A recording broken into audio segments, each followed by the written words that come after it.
and playing house are not so many. This propensity is quite contrast to the play of hunter-gatherer children, but similar to propensity to the play of Western society, like Japanese society, I think. And I found a strong gender difference of play. Observational frequency of play itself is, the males are so many, but female play is not so many. And interestingly, using the same ball play, the males play football, but females play dodgeball. I don't know why. This is the final slide. I want to stress this just final section, play and society. Play activity functions as a place for children to develop physical and communicational skills that are essentially for living today's Tongwe society, where traditional and modern subsistence are mixed. There may be restrictions on play, on which play a child can participate in based on the gender and age, maybe. And that's why gender differences found in adult society may be acquired through play activities. This is why the play activities are so important for them. Thank you very much.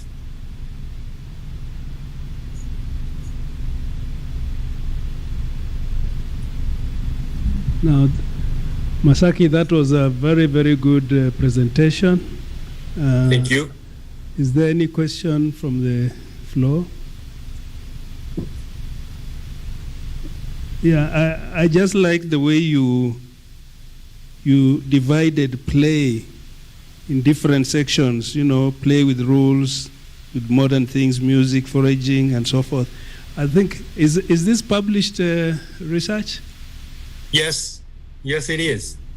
Yeah, if you could share with us, because it's very interesting to see how our children, for example, in Kenya are playing. Does it bring the same results? But I guess it would, but it's good to document how our children play, and whether the ones in the rural areas, like where you did, versus those in cities, whether their play is different based on the different categories that you have raised. Yes, I agree. So I share with the chat later. Anybody else who wants to say something else? Okay, thank you very much. Thank you very much for your presentation. I really enjoyed your presentation.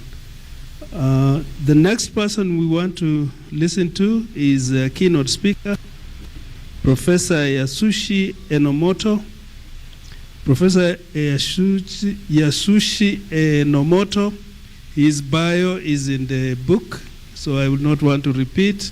You can read it and see what he has done.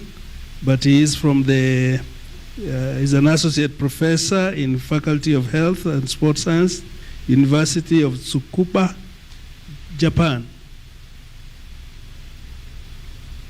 Have you loaded his presentation? Yep. Thank you. Thank you for kind introduction and inviting me such a great conference. Okay.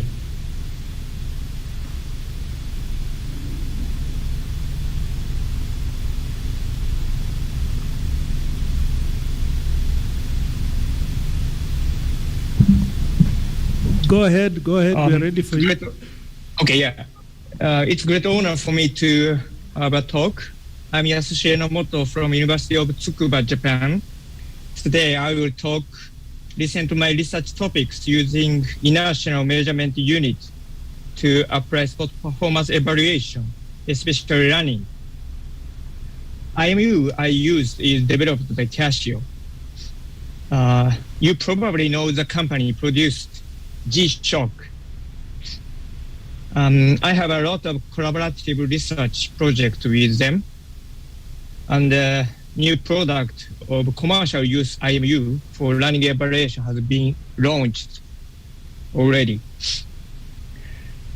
So first I will introduce myself.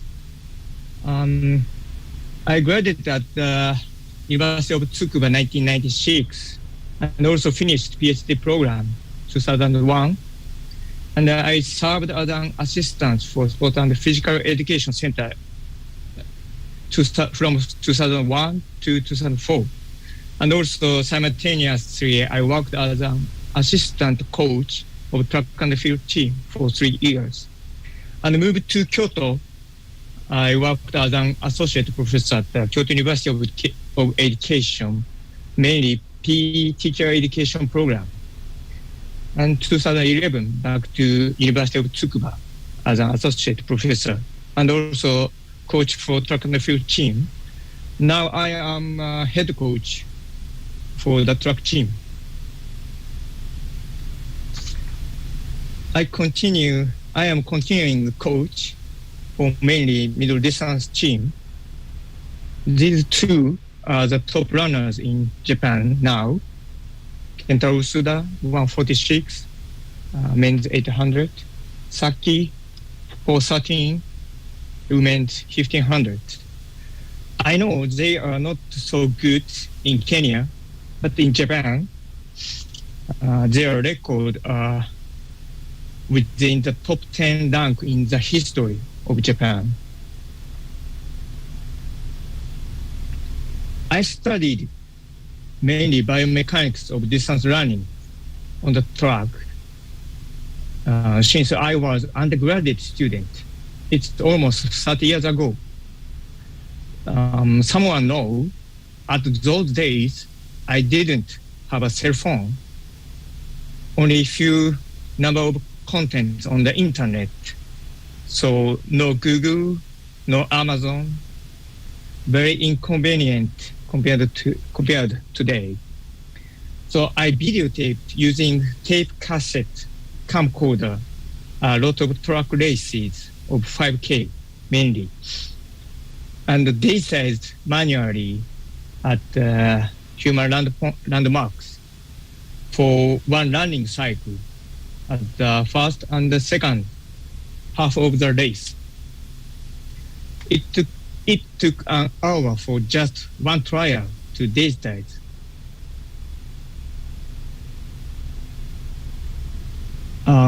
However, it was not waste of time. I can understand the mechanics of running and some technical point deeply, which is very useful for research and coaching now.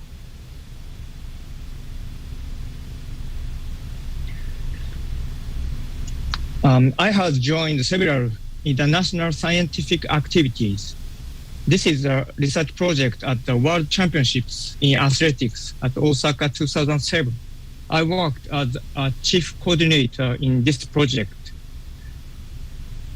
The head of the project was Professor Ae.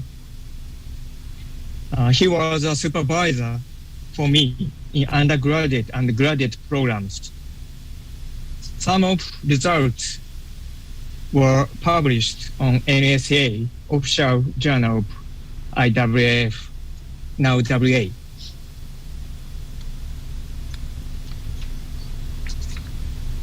In 2016, we hosted the International Conference on Biomechanics in Sports at Tsukuba.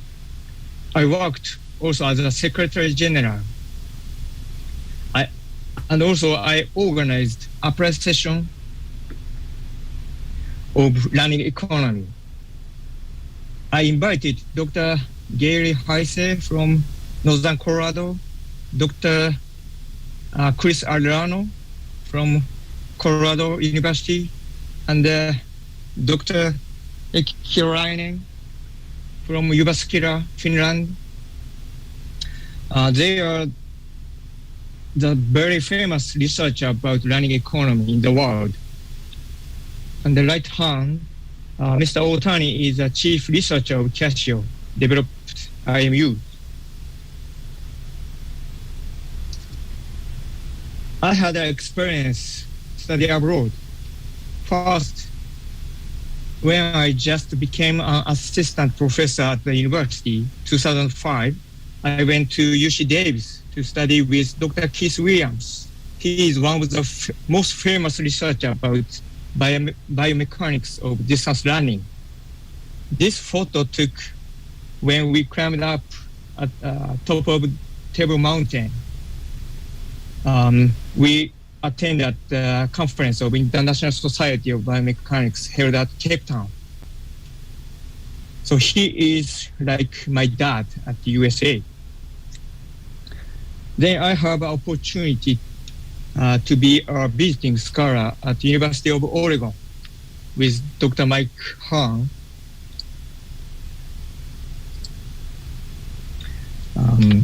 He's a very unique researcher in US. He is organizing Bowerman Sports Science Clinic. He mainly studied biomechanics of running and walking, not only for athletes, but also sometimes for amputee person. He also came to Tsukuba as a visiting scholar. So he is like my brother in US. This is very new international collaboration. As most of you know, I visited Kenyatta University at March 2020, just before the pandemic. It was a wonderful experience for me, not only to attend the conference, but also to touch unusual nature for me. And because I was a runner and then a coach, so I respect Kenyan runner very much, with respect to self-control for daily running, foods, and the mind. I was very interested in the Kenyan way. Next time, I am curious about going to the mountain area to watch running training camp. Okay, so let's start today's topics about the Inertial Measurement Unit, shortly IMU.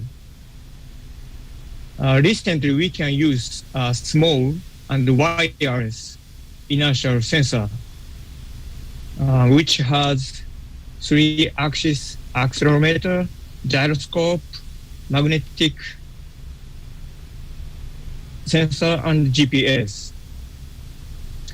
I have a lot of collaborative research projects since 2013 with Casio. The company of Casio developed original inertial sensor mounted on sacrum clipping on running pants for distance running. So this is basic of mass. So if we can get the acceleration of human movement, we can calculate the velocity and the displacement by different integration. Of course, it is possible to calculate from displacement to velocity and acceleration by differentiation. However, it has some difficulties to calculate from the acceleration measured by IMU to velocity and displacement. They are drift, noise, indefinite constant, and the orientation of the sensor. So we use a Kalman filter to estimate orientation of the IMU. We had experiment to confirm reliability and validity. 13 student distance runners were participated in this study. They were asked to run 5 different speeds in the truck. We captured human motion to calculate center of mass, shortly COM, and also to make sure the movement of sensor attached on the IMU retroflective markers. And the sensor also calculated from IMU data.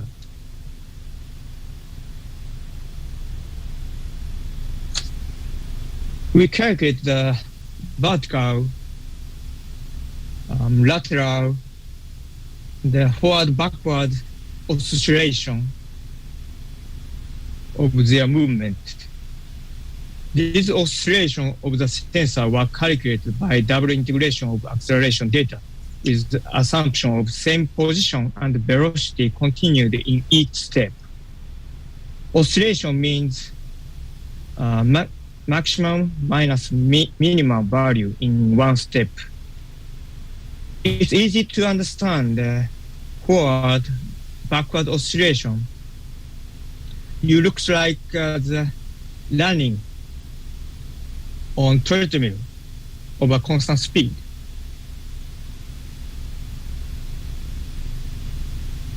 Okay, we check, calculate the cross correlation and the Brand-Altman plot to compare COM, the marker, and the sensor data.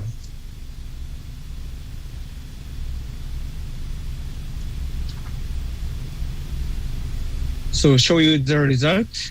This is lateral, forward, backward, and vertical oscillation with speed, running speed. These data are averaged data for all subjects.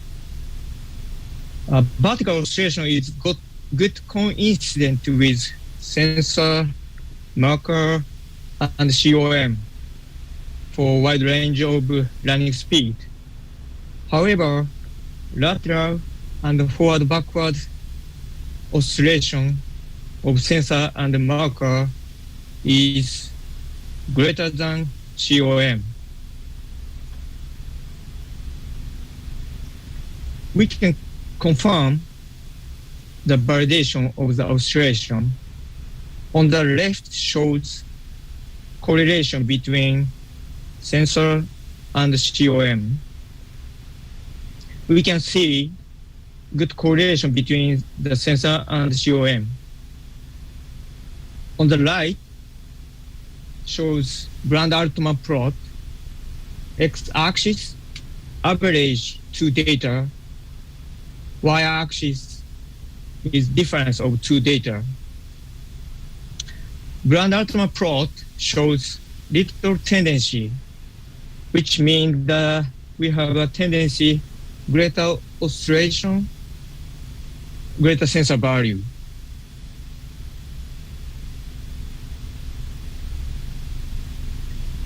So this figure shows same plot as vertical for forward, backward, and lateral oscillation. Upper shows correlation, and the lower shows Brand-Altman plot.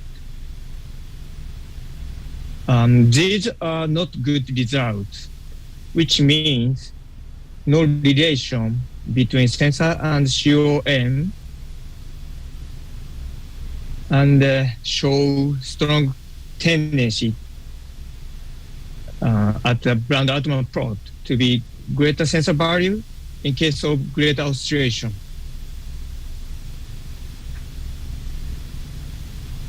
I will explain the reason why sensor has greater movement compared to COM. This is schematic illustration of top view of pelvis with sensor and COM.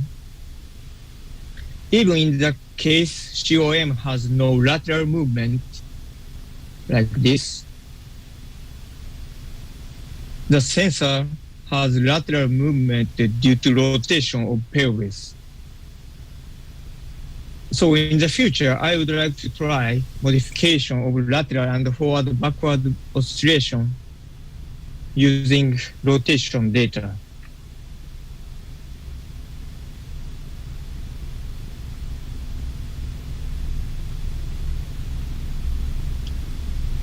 Okay.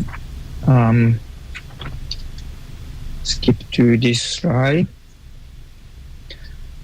So we can trust vertical movement from IMU. The sensor, so we can trust the sensor provides step frequency and running cycle of each step. Then we can calculate based on lap time or other information about the distance and time. So we can calculate combination of step frequency and running speed and step length. Now, Casio IMU could output these parameters to evaluate running motion. So performance parameters, step sequence parameters, body action, mainly pelvis movement, and running efficiency.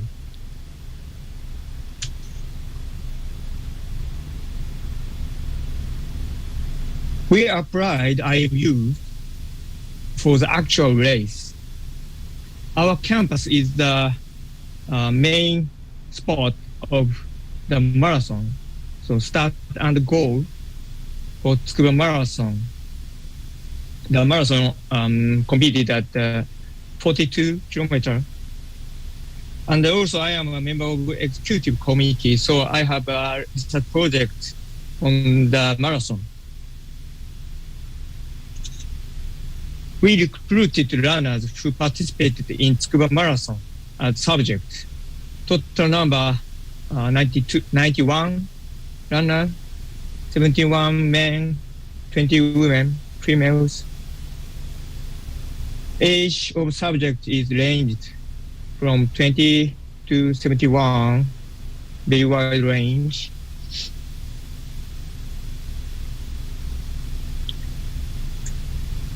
So data was collected and was stored in the internal memory of the sensor. So running distance was calculated using onboard GPS unit and verified with the time and distance data of the official time in each 5K. Running speed, step length, and frequency, contact time, vertical oscillation were calculated by the algorithm developed by Casio. And also, vertical stiffness was calculated using the equation presented by Morin.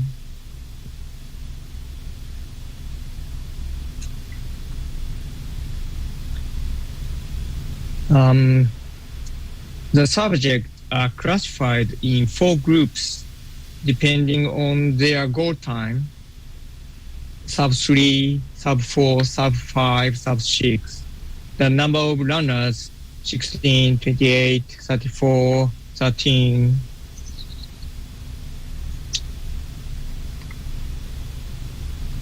This figure shows the average running speed for each group with distance. Running speed of sub 3 was high and sustained, although running speed of sub 3 and 4 statistically decreased in the final stage. For sub 5 and sub 6 decreased even at the mid stage of the race.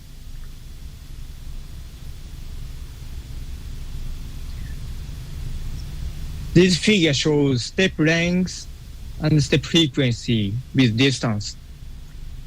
Sub 3 shows step length and sub 3 showed tendency to keep step length but decrease in step frequency. Other groups showed decrease in step length but keep step frequency. Left is vertical oscillation and right is contact time. Vertical oscillation of sub 3 show low value, so small vertical oscillation, and keep it through the race. Other groups show decrease at the final stage. Contact time for all groups increased at the final stage of the race.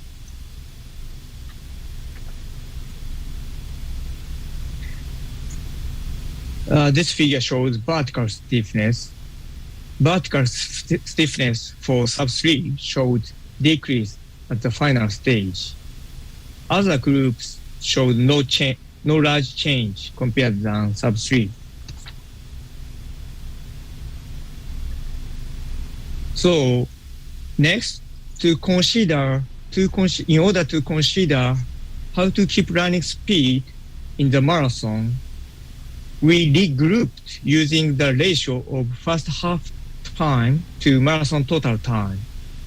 0.5 means even pace, and under 0.5 means decrease speed in that half. So group A is keep speed better, B is slightly decrease, C is the large decrease. And the number of runners and the original grouping runners is here. Most of sub 3 runners were in group A, whereas most of the sub 5, sub 6 were in group B and C. It suggests that one of the criteria as better runner is an ability to keep speed throughout the entire marathon. These figures shows each step variables averaging by group A, B, and C. Running speed, step length, step frequency, contact time, vertical oscillation, the vertical stiffness. All variables for group A show no change throughout the race. We can see the tendency of other two groups. Step length decrease largely, but step frequency kept, contact time increased,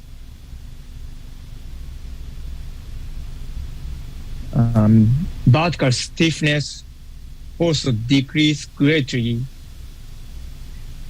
We need to study more about the combination of step length and frequency, contact time, and vertical oscillation for each runner. In conclusion, to keep step length throughout the marathon is important to keep running speed. It might be indicated that good runners who can keep running speed tend to utilize vertical stiffness effectively to keep optimal step length and running speed during the entire marathon. If a runner has high vertical stiffness even at low speed, or a runner shows keeping vertical stiffness despite the decrease in speed, it might lead to fatigue and decrease in running speed. So I will show further research. Recently, we are trying new project to increase accuracy of running parameter estimation and estimate kinetic parameters using 3 IMUs. not only on our sacrum, but also on both feet. This is example of absolute acceleration on foot and hip during marathon. Thin line indicate foot, thick line indicate hip, so sacrum accelerometry. So usually we can confirm large acceleration at the foot strike around here. But it seems that acceleration of the hip around the impact seems attenuate. So we can calculate the signal of acceleration into frequency domain by FFT and calculate to power spectrum density, PSD. This shows the PSD at foot and hip. The large peak at low frequency is a signal of movement in running. The second peak, around 8 Hertz, is the active loading during stance. And the third peak, around 40 Hertz, is due to impact at the foot strike. You have it's 1 hard minute. to see. 1 minute. Okay. At the hip, due to scale. So we calculate transfer function between foot and hip acceleration by the method of shorten. Positive value of transfer function indicates gain, and negative indicate attenuate or PSD of hip relative to foot. We can see large attenuation around 14 Hertz, but only at early stage of the marathon, 5K, 10K, 15K, 20K. The attenuation decrease latter half of the marathon. It might be the effect of fatigue, and also it might be related to increased injury risk. Okay, skip to the 2 slides. We can also estimate the GRF by IMU and machine learning technique. So I finalized my talk. In order to make new technology to work well, utilize well for sport practice, we must have 3 steps. We need to develop sensor and customize. This is a hardware problem. Step 2, we develop algorithm or transfer or tune some algorithm to sports practice. This is the software problem. And the third step, so apply and implement for sport practice. These are hardware and software. This is the problem of sports science. This figure shows an improvement loop of sports technique and the role of sports biomechanics presented by Dr. I. The loop consists of observation, evaluation, and diagnosis, identification of technical fault and limiting factor, select training method, and do the training. Again, after some period of training, and go through the loop. Today, I can replace new technology instead of biomechanics. New technology I introduced today could play a role for the loop. And also other new technology may replace some roles of sports science and also develop sports science itself. Thank you for your attention.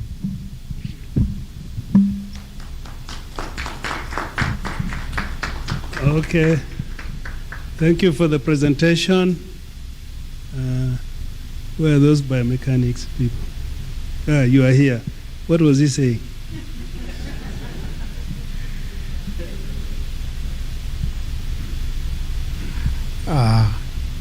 Thank you, Professor Enomoto, for good presentation. And Okay. you have stimulated our thinking about those new technologies you are talking about, especially in collaboration with those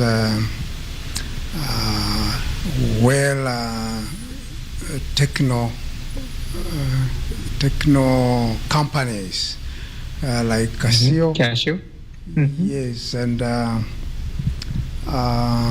we are looking forward to use that technology. I know yourself, you wanted to come here in person to explain even with more details. Even during under 20, you had plans to come and conduct biomechanics research during the under 20 World Championship. It's only that we are living in difficult times of COVID and all those restrictions. And I'm sure soon, I think there was an air ticket which was spared for you. We are still, our chairman said it is still there, so we are looking forward to you coming and explaining even in finer details those technology, and so that we are able to adapt it and take advantage of them. In terms of maybe further clarification, I may want you to maybe tell us when you expect this technology to be in the market, and two, the key advantages. I've seen it got more parameters. It is able to measure more parameters than some of the accelerometers which are in the market. In particular, the actigraph accelerometer is normally considered as the standard, gold standard for measuring physical activity. What are the key differences between these new upcoming inertial measurement unit compared to that other accelerometers like actigraph? And even asking for more clarification on that, I know the actigraph and many other accelerometers, normally they are placed on the side of the hip. I don't know whether you can see me. They are normally placed at the waist on the right hand side or on the dominant hand side. But I have noted from the illustration, I think your gadget you are proposing that it be used at the waist, but to the rear side of the athlete.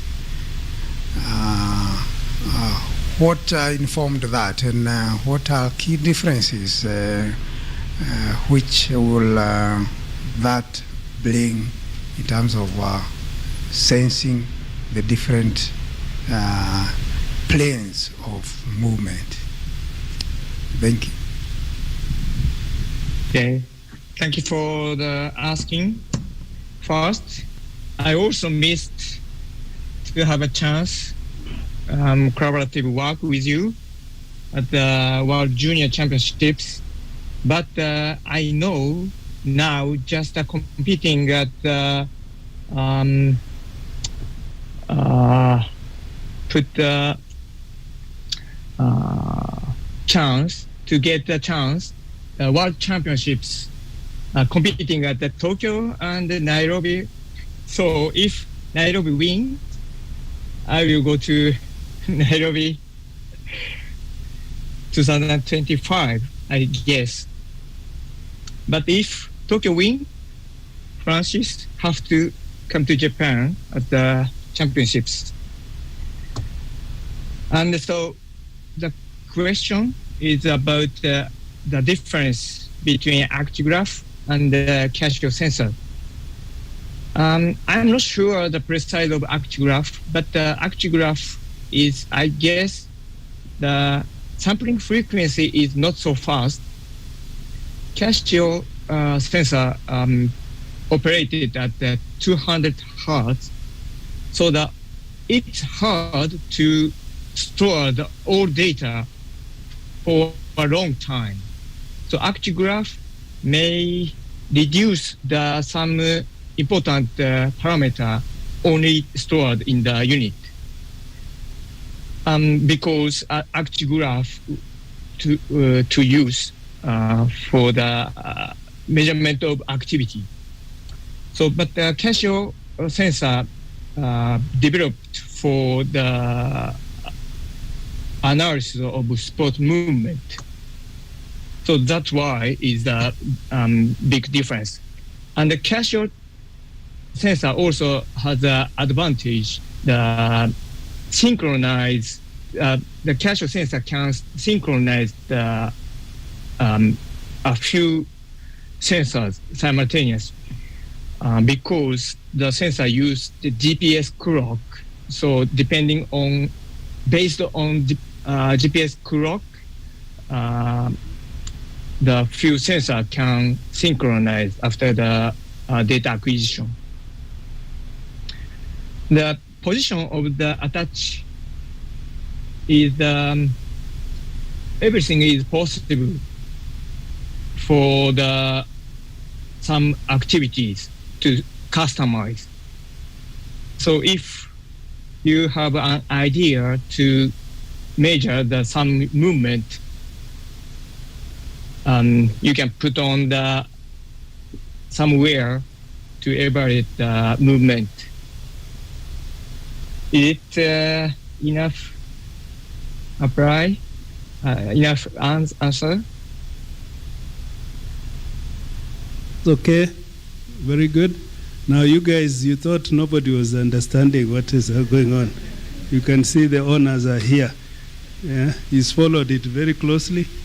And the only thing I saw in this is that if we in Africa don't go technology, there's going to be nothing like this is our specialty. Do you see it? That technology is going to improve speeds and Kenyan dominance is going to go down because now everybody is looking at what is the best way to optimize the running. You see, now they're looking at how you are running, your position, the speed, the landing foot to ensure that your steps are the same, isn't it? And the hip rotation, you know, all those things they're looking at. And they're using maybe the Kenyan runner as a dummy to see how they are running, and then they look at how technology can make their runner to mimic this running and become better. So there's, you guys have to go into biomechanics now more deeply. Otherwise we are done. We're done. Okay, thank you so much, Professor, for that presentation. Please make sure that Francis comes to Tokyo to come and see what you are doing so that he can copy some of these things for us. Now, the next presentation is by Lamek Bukongo. Lamek is a sports physio and a big boss with the Kenya Sports Medicine. Is it? Yeah. KMSK. Kenya Sports Medicine Society of Sports Medicine Society of Kenya. Okay. Yeah. Thank you. Thank you so much. Okay, go ahead. You can share. Good afternoon. I know time is not on our side, and I'm actually going to show you some pictures then we are done. Make sure it is within the time you are given. Yeah. Don't end before. Okay, it's okay. You can share? Okay, it's here. My name's Lamek. As you have heard, I'm into sports physiotherapy and at the same time into sports medicine.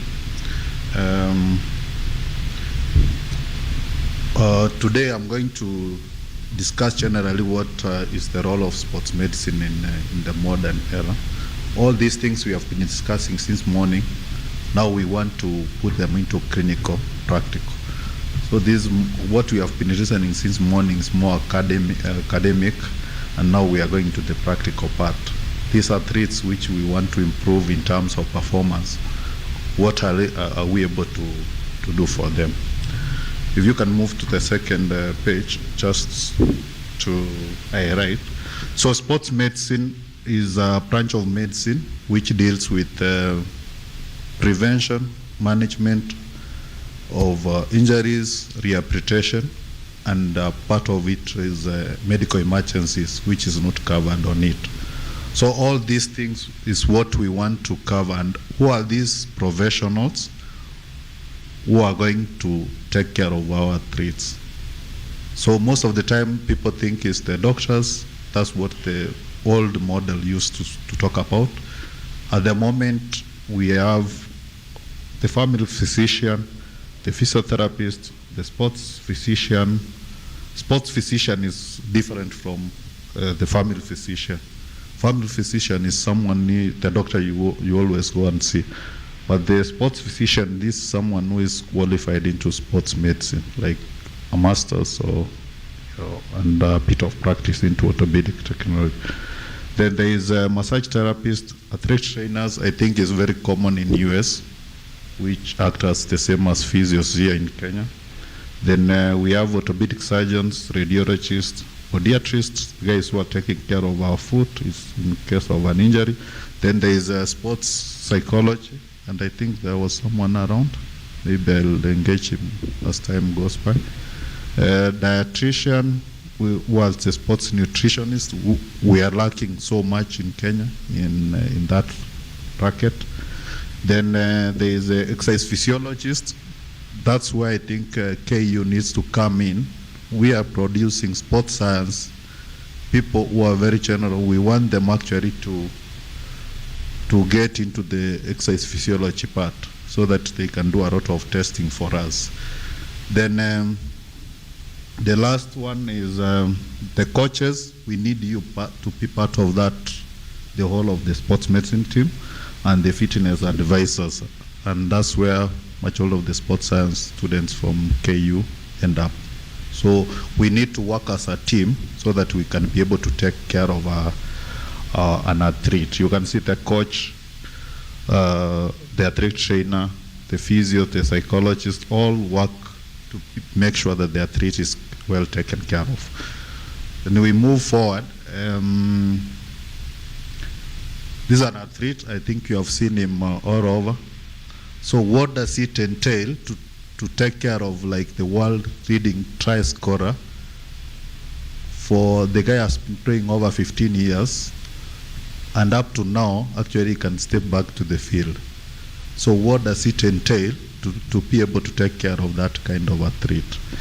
Okay, we can move down. I can just write on the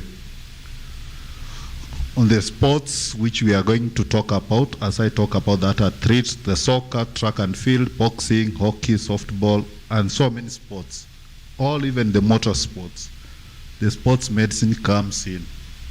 Okay, let's move forward.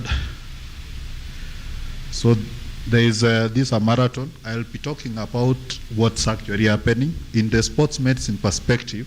What I'm looking here when we are hosting this is the emergency medical action plan.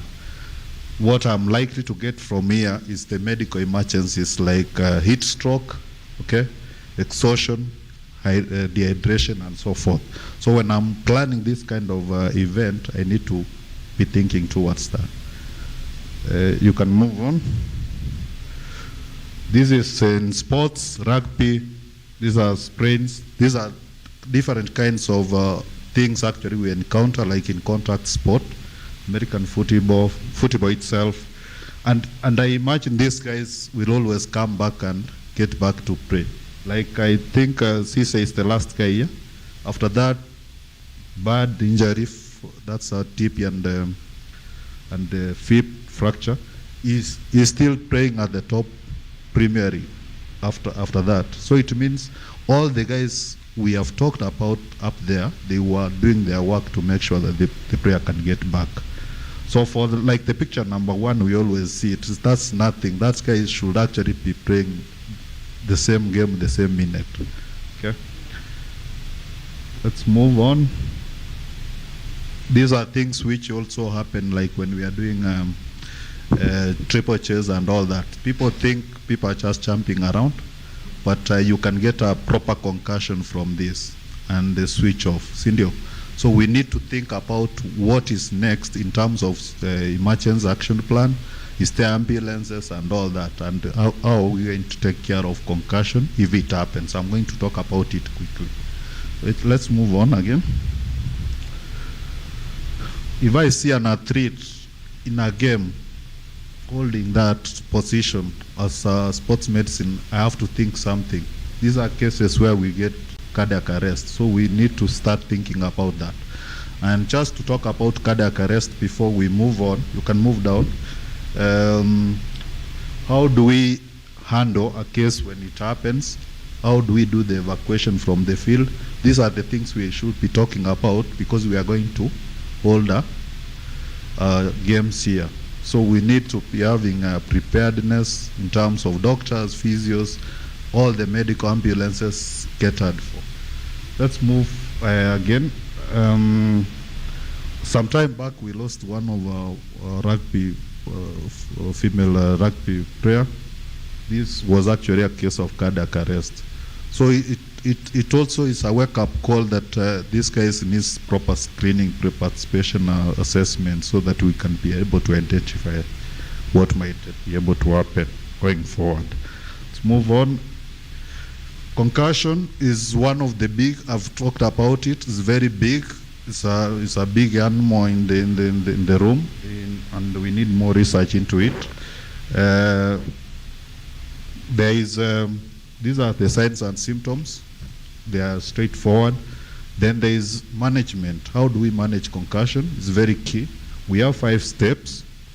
From the rest, after that we do right aerobic activity and sport-specific activities, to non-contact drills, to full contact drills, to return to play. And this thing needs to be followed. Most of the time people are getting concussion and they are getting back to, and that's why I think we have lost quite some members of teams. And you need to have a minimum timeline. So most of the time is 2 weeks off and no symptoms, then we start the graduated return to play, which is here. It's very self-explanatory.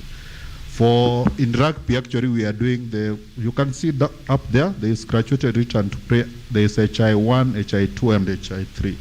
So nowadays, if you suffer a concussion and the game is ongoing, you have a chance again to participate, because maybe it's an Olympic or something. So we do an HI1, which is a head injury assessment test, which is a SCAT. If you pass, we do it on our CSX app. I think Kenya Rugby, we have one. It's just a development which we worked around. If you pass that, you are able to continue playing. If you don't pass, you wait to do an HI2. If you fail it, still you will do given a chance for HI3. If you fail it, then you are concussed. Then automatically you will start the graduated return to play, and we progress you to return to play. You can move down. So this is a marathon which was done in Boston. These are things which came up. There was a pump trace. So we need to plan an emergency action plan around it and be prepared if an action like this happens, what is going to happen. Can move down. So this is from the previous slide. I'm mixing them up because that's how they are coming up. in that we have had a lot of issues, but one of the major issues in terms of cardiac arrest is hypertrophic cardiomyopathy. That's one of the reading, and I think with physical activity encouragement and all that, and the proper assessment, I think we are able to deal with this. And I think you have seen it like most African players in the Premier League who are suffering that because of there was no area detection or proper assessments. Because they get that they are professional by the time they are signed with big teams before that assessment has been done before. Unlike some European players who are assessed area and they are being told this is the pathway, you can do it all, or you have to sign a consent for you to be able to participate. I can move on quickly. So emergency care systems for universal health is a must. If you are going to plan any event which is sporting, it's number one before even you plan to do anything into a sporting activity or hosting an event. Let's move on quickly. So these, I think you guys will get the slide. You can go through on an emergency care system, how it works, what you need to plan from ambulance, from the on-field care, transportation to the hospital, care at the hospital, and who needs to take care of the athlete, and the discharge, then into the rehabilitation, and the return to training, to the return to play. So these are very good pathway. You can always have as a sports department somewhere, which can guide you through. Then let's move on. These are just minor. Just wanted to talk. This is one of my biggest areas where if you have a shoulder, knee, ankle, Achilles, okay, those are the major injuries we are always facing, and how do we go about the rehabilitation? That's why I'm a very big fan that the sports science, the guys we are going to produce by the end of it, in terms of strength and conditioning and all that, we need them to start assisting the physios who are doing phase 1 and 2 for the acute management and all motion and the basic movement training, then basic strength and proprioception. That's what the physios can be able to offer. So we need people to start being trained in sports science, that the dynamic neuromotor strength, endurance, coordination, athletic enhancement, return to activity, and sports performance injury prevention, which is return to play, is for the sports science. And we need them to come out strongly because there is a lot of work. That's why I'm advocating for sports rehabilitation masters in KU to start. Because these are very big area, very big market. Yeah, let's move on. Chain of survival, the guy was holding the chest. If you recognize, that's how, this is the standardized all over the world. Early recognition, call for help to prevent the cardiac arrest. If there is the cardiac arrest has happened, we start LCPR, and I haven't seen any AED around KU. I've been moving around. So we need to start thinking towards putting some EAD everywhere, even on the conference room. If somebody gets a heart attack here, how are we going to attack that thing? Because there are so many guys walking around the university. Then on the chain of survival, if the area CPR can start, CPR, I think the training has been done, early EAD application, and the post-resuscitation care. And if you saw some game in Europe where we have had this kind of Mwamba got a cardiac arrest, and the Elksen also got a, because of the post-resuscitation care and the emergency care which came in. That's how the guy is actually able to be recruited back in the Premier League after suffering from that terrible heart attack. Okay, just a channel for the athlete. We need to understand the channel. When somebody gets an injury, what happens until the guy is back? Okay, so you see on online, oh, this guy is missing. What's happening with Pogba? What's happening with Collins, Injera?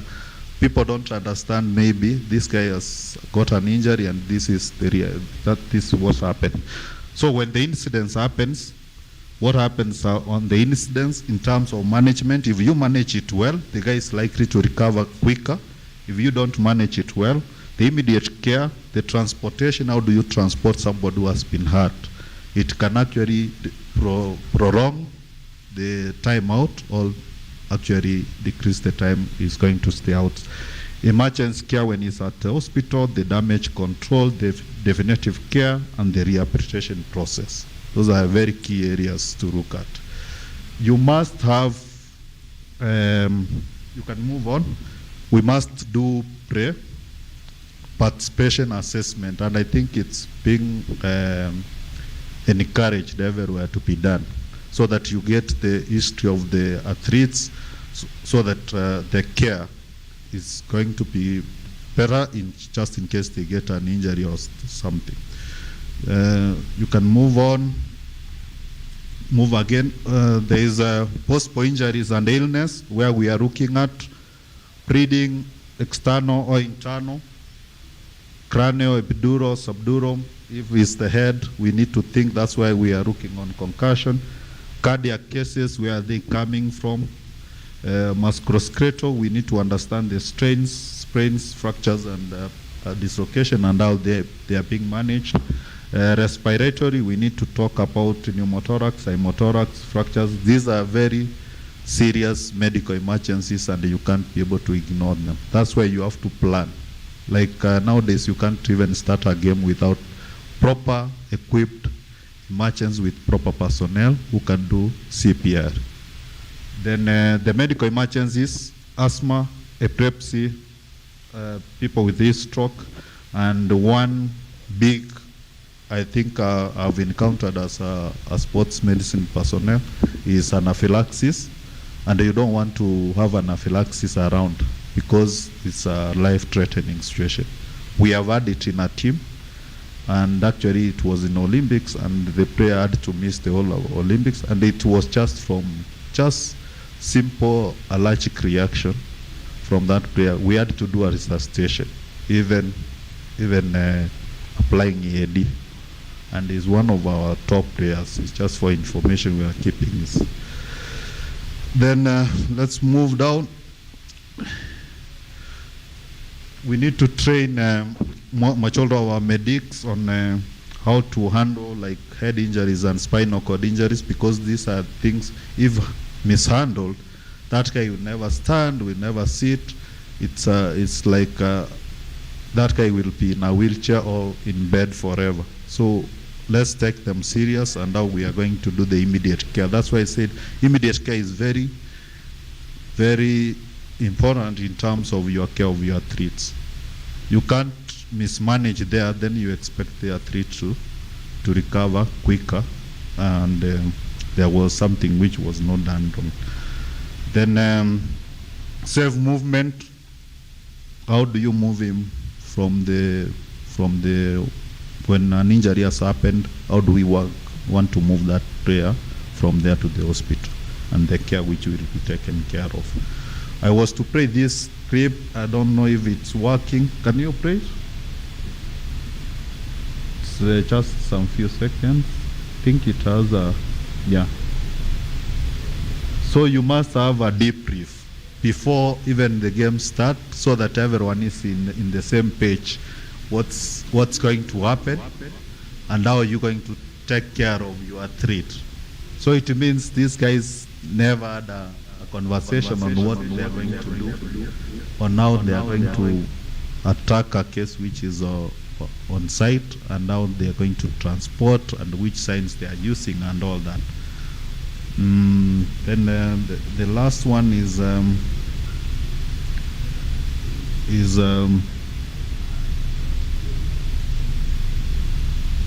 you must have a record. You can move down. You must have a record on which we need to record what happened. It's just in case we have to transfer the player to an hospital facility. Those information, they can be able to be captured. Then the last one is on care. This Collins, when he suffered a shoulder injury and he was back. These are Bankat relation. You must be able to transport Asari. Actually, the game was ongoing. Then he went for an MRI. The MRI was done. We knew that this is what it is. Surgery was done. Then we started rehabilitation immediately. And the prayer is again back. Then the last one is now the care post. When you have just left the prayer to go to the hospital, what happens beyond there, the handover management is very crucial. And that's where sometimes we have lost quite a number of prayers, where sometimes the surgeries go wrong, or that's why you have to make, if you can go down, there is a decision to cut all to do a conservative management. So if somebody has suffered a meniscus or an ACL, sometimes after the MRI has been done, we have to decide, is it a surgical procedure or a conservative management? So sometimes you get some orthopedic doctors going into a surgical because maybe of the amount involved. And maybe this is a case which needed just rehabilitation and conservative management. So as the athletes and sports scientists who are here, we have to make the decisions as early as possible as the case progresses to the orthopedic doctors. Everyone leaves them to do all that. Like all my athletes, I make my decisions even before they make. When they make theirs, we need to come in order that we agree that we are doing this surgery and how long it's taking and why we are doing it. Otherwise, that's how we have been able to save the time loss for some of the key players, because their career is also very short. Because by 32, 30 people are retiring. You can't afford to be wasting 2 years again for some of these top athletes out. Then the last one is, I've already talked about the information, and the last one is emergency care at the hospital, which you can move to that slide. That's the last one. What is actually happening is, in terms of assessment, resuscitation, intervention, and monitoring within the hospital is very key. Just a quick history. We had one of our players. He suffered a hernia. You have had a hernia before, or you have encountered an hernia. It's very painful, and a decision needs to be made if the surgical procedure is going to be done there and there, or you have to wait for their relative also to decide. So you call their wife, this guy is okay, I'm trying to manage ABCD, then you guys make the decision that the guy is doing surgery to save ABCD, which as in the sports medicine world you feel that is necessary. So this emergency care at the hospital is also very crucial, and most of the time we leave it for them to do that. We don't even follow up. It's very crucial actually to follow up what's happening on the other side, because at the end of it, after it has been done, it will come back to you. Then again, maybe you are stuck with your athlete. Remember, if you are working in a high-pressured environment, like you are working for Manchester United, for Arsenal, everyone is on the sports medicine team. When am I getting Rooney back? What happened? And all those scenarios, you can't tell them the orthopedic surgeon did a wrong thing. It's from inside where you guys made a wrong decision. And with that, I can welcome some questions. Thank you. Thank you, Lamek. That was a good presentation. And I think you designed your PowerPoint for the evening. Just watching pictures. That was very good. Yeah. You'll have to tell us about Kenya. Yeah, Kenya after sports, the questions, maybe I can talk about it. Yes. Thank you, Lamek, for your very informative and scaring pictures. But as we all know, injury is inevitable in sport.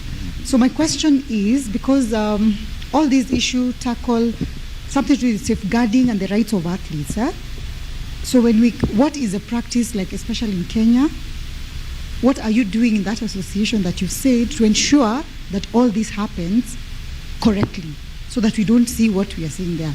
Because I actually know a few people who have stopped sport, quit sport because of injury. So what are you doing in the sports medical team to ensure we've safeguarded these athletes in sport in the area of injury prevention and rehab? Thank you. Yeah, there's another question there. Ngugi.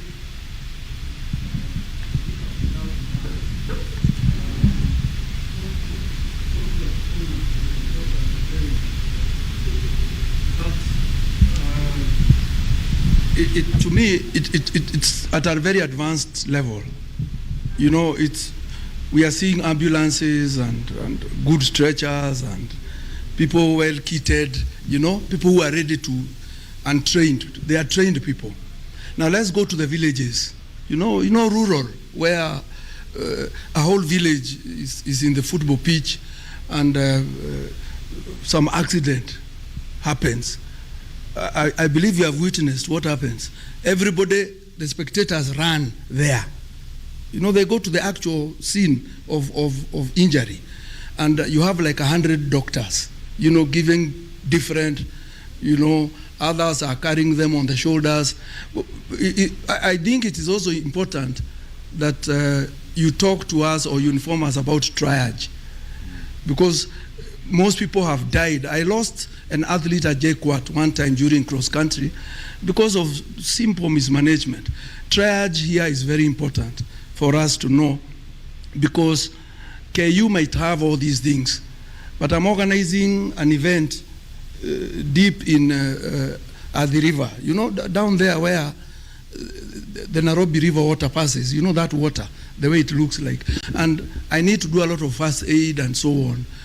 I think if we can localize it really deep, because that time you're trying to control a crowd, you have pickpockets around, you have, you name it.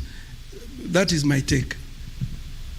Thank you. Maybe if I can respond to the two. For the first one, in what role are we working on? We have come up, actually we are the first guys in terms of sports medicine, physios who are into sports scientists, the guys I know. We have come up with the first one, Sports Medicine Society of Kenya, where we have brought in sports scientists, physios, orthopedic surgeons. These are top guys, and I think Prof. Bukala is actually our vice president at the Sports Medicine Society, where I'm the treasurer. And we have top doctors who are doing our operations, who are part of the president, and we are running the whole thing. We have come up with policies, and actually we have disseminated those policies to like Kenya Rugby, FKF, and athletics, and actually they have started implementing them, so that we have a channel in a way. If an injury happens within the football, they are able to refer and to the right people, and they are able to get proper support. And we have a very big psych on that, and it's really working, and we want to build it up.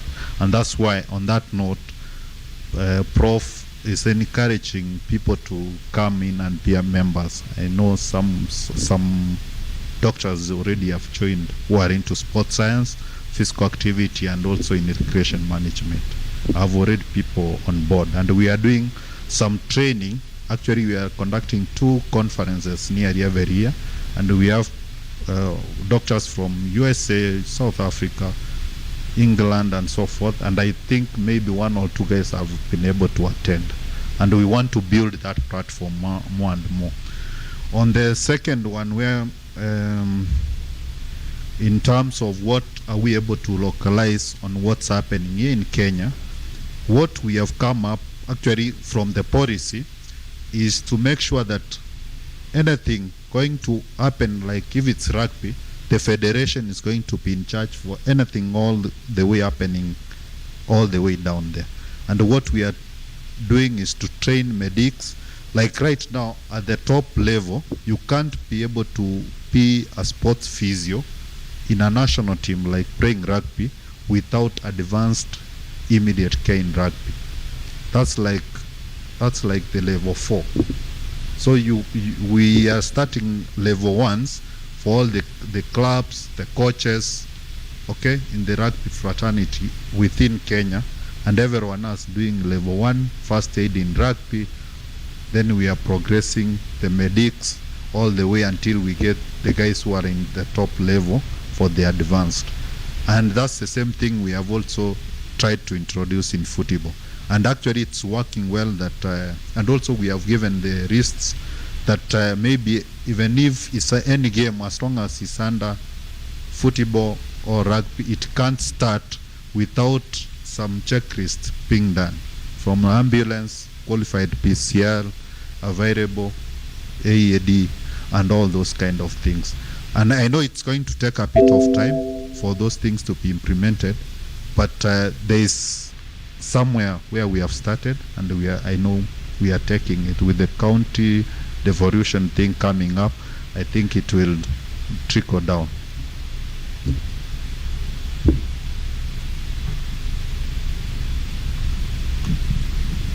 Thank you, Doctor, for your most informative presentation. I have a question as a professional basketball player who tore his ACL twice. I wanted to ask, during the rehab process, how much does your mentality can have a negative effect on your rehab? Because I remember during my rehab, I used to have a consistent pain in my knee, and doctors would always tell me, no, it's only your mind, it's in your mind. Your mind is trying to convince you that you're feeling a pain in your knee, while in fact, after multiple checkups, there's nothing physically in my knee. So how big of a factor does your mentality have to do in this equation during your rehab? So I think why we get it wrong most of the time, and sometimes people get a bit of pain where they are not supposed to have the pain, is because much all of the people who are the physios, all the trainers, all the orthopedic surgeons who are going through the surgical procedure, they don't undergo through the steps of rehabilitation. If you miss any, you might end up that you have tendinitis. And most of the clients I have is that the ACL or the meniscus has healed, but because you missed proprioception, some bit of strength training like isometric for the quad, then you get a lot of tendinitis, tendinopathy, and that's what actually most of the people suffer from.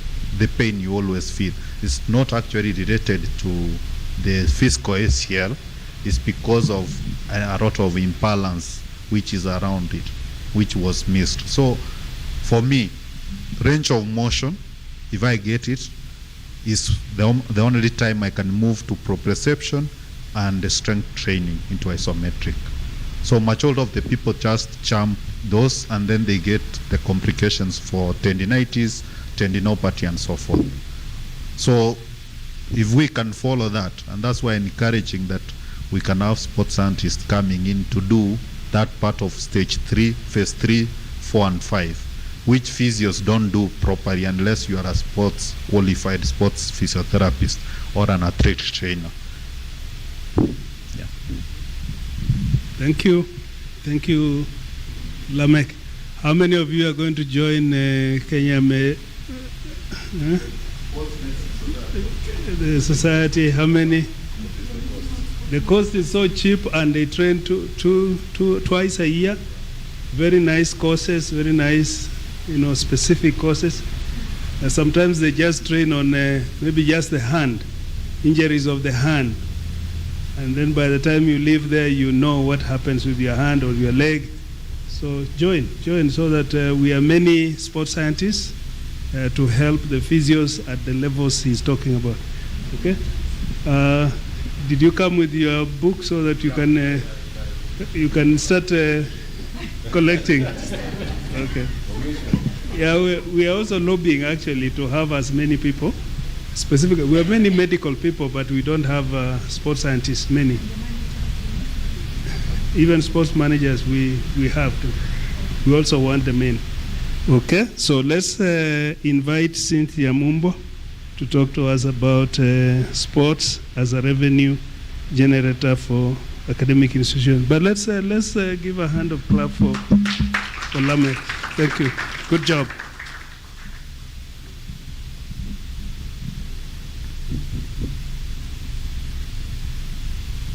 good evening. I was going to say good afternoon. I realize it's evening.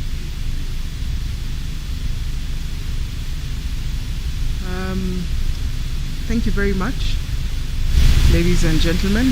Thank you for the invitation for me to speak. I now know where I saw you. When you said you're a basketball player, I believe we have passed each other somewhere. I met him outside and I say, where are you from? He said, Egypt. I said, I know, I've seen some Egypt basketballers. He didn't mention that he's a basketballer out there, but now that he's mentioned it, I understand. My name is Cynthia Mumbo. I am the founder and CEO of Sports Connect Africa. It's a pleasure and an honor to be here with you. I am a sports marketing, sports operations, sports events. I was told not to be afraid to say expert.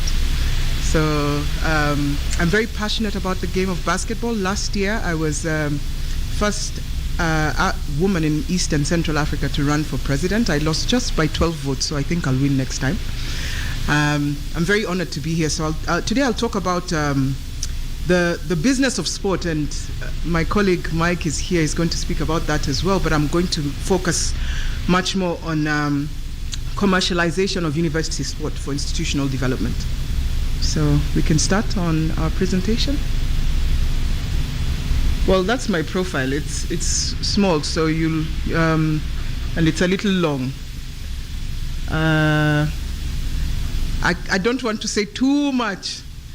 I am a fellow of Babson College. I have studied entrepreneurship. I have a business diploma from KU, actually. I am CIM certified, so I studied marketing at the Chartered Institute of Marketing. So I've done lots of courses. Interestingly, I do not have a full degree, but I am the only woman in Africa, actually, who is certified to manage federations from FIBA Academy. So I am a first in many. I'm the first African woman to receive the Leader in Sports Business top 30 under 40. So it's the CV is not too long for a young lady, but it's long enough, I think. So let's jump into the presentation. I still consider myself young.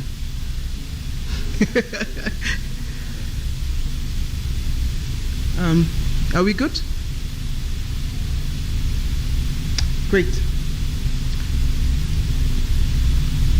So I run a company called Sports Connect Africa. I'm very passionate about our continent and who we are. We create integrated engagement platforms that connect, inspire, and empower sports stakeholders in Africa. We help sports brands and organizations develop their commercial value through our unique marketing insights, experiences, and opportunities across various platforms.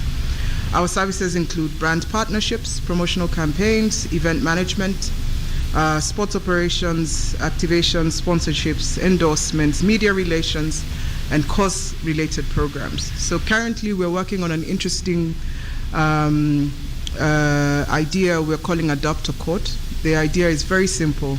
We're partnering with different organizations and friends of basketball to put just 1 or 2 basketball boards and rims in schools. And we believe that that way we'll be able to get young people to play the game of basketball, but also empower and develop the talent at the young level. We've worked with several organizations: Olympique Lyonnais, the NBA, Crystal Palace, FIFA, Sauti Sol.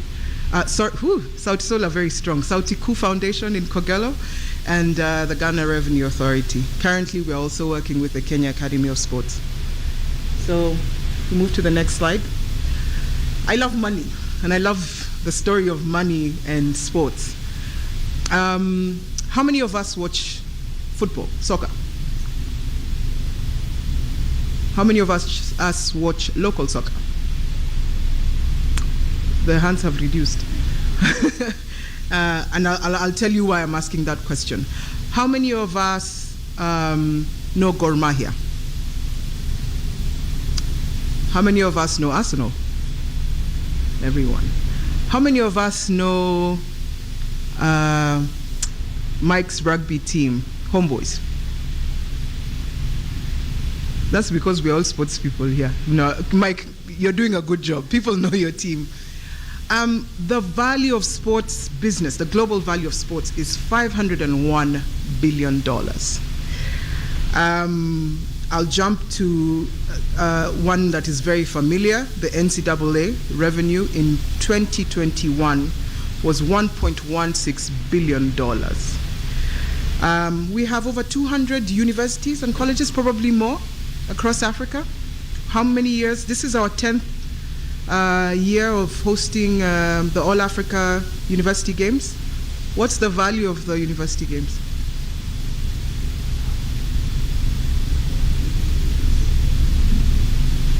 Well, we'll get to that. How many people are participating in this event? Is it about 4,000? 2,000. Okay, so I bumped it up a little bit. And spectators, do we know?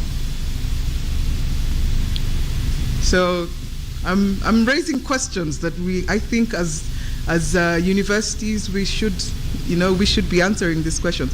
If we went to the IT space, we have figures, don't we? We have the value of IT in Africa, in Kenya. So those questions are questions I think we should be able to answer when we have our next session. So the challenge, and a big one, is resource mobilization for institutions of higher learning. There's strained resources. How do universities manage the whole idea of resource mobilization?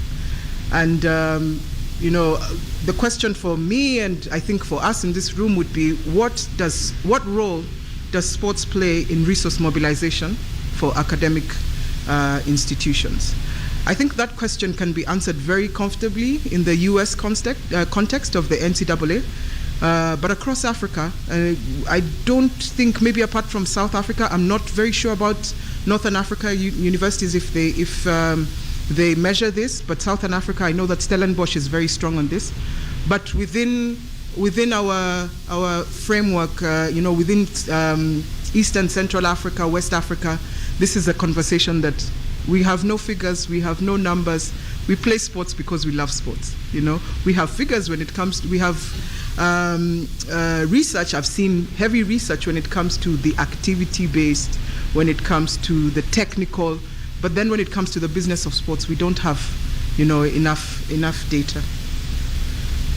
So I'll ask lots of questions. What's the value of sports business in Africa? Do we know? I'm giving guys, opportunities for us to write theses. I like, there's great opportunity for us. What's the commercial value of university sports business in Africa? I asked this question before. What's the value of university games and affiliated games, of the university games? What are the commercial opportunities present for institutions of higher learning? What aspects of sports business should we measure? What are the revenue streams for university sports? What are the key areas of investment for universities? I've seen KU, since I left a few years ago, has done a tremendous job. I noticed that we have a running track, I think the only university that has one. I'm not sure if there's any other institution that has one of that standard. We should know how many have, those are conversations that we should be having. What are the key areas, who are the key stakeholders of sports in university games? Very, very critical. If ever you're going to speak about business, you need to know who the key stakeholders are. And in anything, I believe. And who are the consumers of sports in the university games context? We are all consumers of international football, international rugby, our Kenya rugby team, our athletics. We know all of that. But what do we know? Who consumes?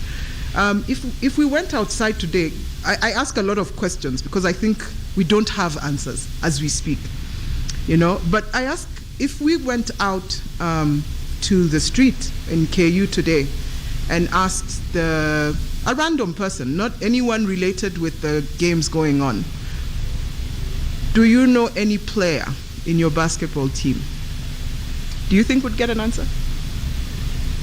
Do you know where to get information about the basketball team? Would you be interested in buying a shirt because it represents the basketball team? Would you be interested in coming for a game if you had a great experience? We don't ask these questions. We come, we play, and we have a great experience for athletes and for the technical team and everybody else. But then that's most likely where it ends. So I'll represent what we call the golden triangle in sports. And for sports to work, for sports to commercialize, we have this triangle and it needs to work. And so, of course, the most critical aspect of sports, of the triangle, is the sport itself. So if our sports is not well organized, we don't understand the technical aspects, the triangle is useless. So, we have to have an organized, well-organized sport. And this is the core product. This is, the core of everything that we would be selling. When you have organized sports, naturally something happens. The media says, we'd like to work with you because we see you have something exciting. You have people coming to your games. Can we, and even you as a sports owner, as a sports property owner, you say, can we sell this to more, can we sell this experience to more people? And so media becomes a key player. Do you know how many people watch the World Cup opening ceremony or the Olympics opening ceremony? The World Cup is about 3 billion people. Do we know how many people are today coming to watch the games? I hope I'm making us think.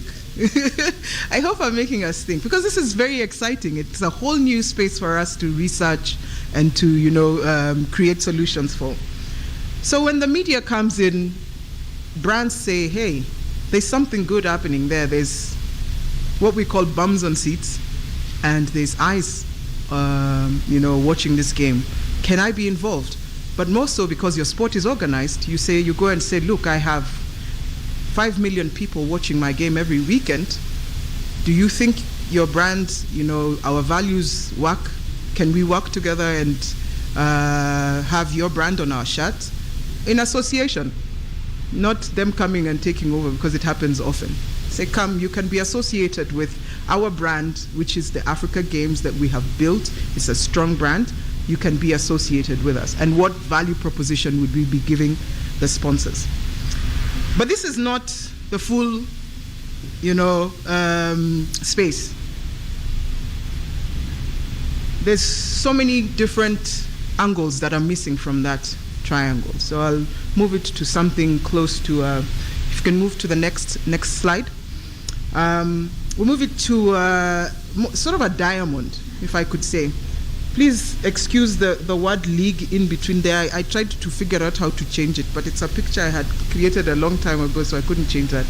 Excuse me for that.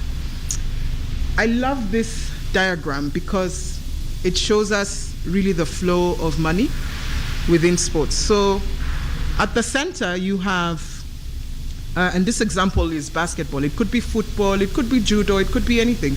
But because my life's purpose is to build basketball in Kenya, so I'll use basketball. So you have the professional basketball league, and that's right at the center. That's the core. Who are the key players? You have the teams, right? Can you see? You can see clearly? So you have the teams.